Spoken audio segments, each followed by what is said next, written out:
Ibona mambo vipi, mambo ni aje mwanafamilia Together Online? Ni wakati mwingine tena tumekutana tuzungumze kuhusiana na hiki ambacho kinaendelea huko kwenye mitandao ya kijamii. Ibona tuko hapa na Diamond Platnumz. Jamaa bwana amezidi hapa kuandika, hii ni katika kupromote biashara yake ya sabuni, ni katika kupromote biashara yake ya sabuni ambazo kwa sasa zipo mtaani huko. Sasa jamaa ameona, kwa sababu ilikuwa ukipita kwenye comment nyingi sana za page za udaku utakuta watu wanasema, yani sehemu ambazo wanaziongeleza sabuni utakuta watu wanasema kwamba sabuni zinafaa kwa kazi ile ya mkono mmoja. Nadhani hapo watu mnaelewa, kuna chama chao wanaitwa chaputa au kupiga nini nyetu, au sio? Kwa hivyo vijana walikuwa wanaulizia hilo swala kwamba sabuni hiyo inafaa, ina mapovu.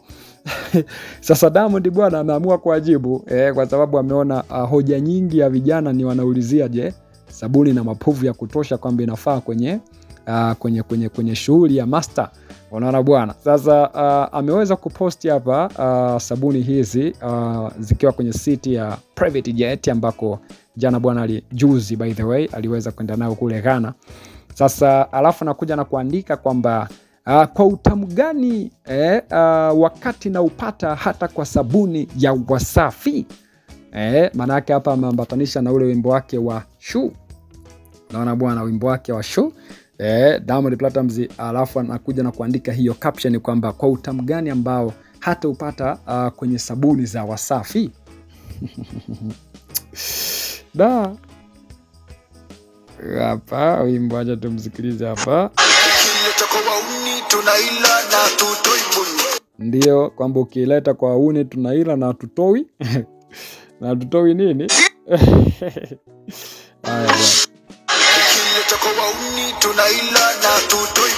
Sawa.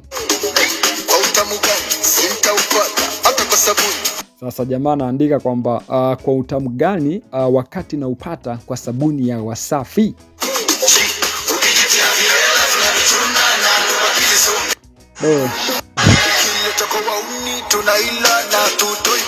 So huo wimbo ndo ameweza kuambatanisha kwenye hizi sabuni. So anasema kwamba sabuni zenyewe ni sabuni za Wasafi.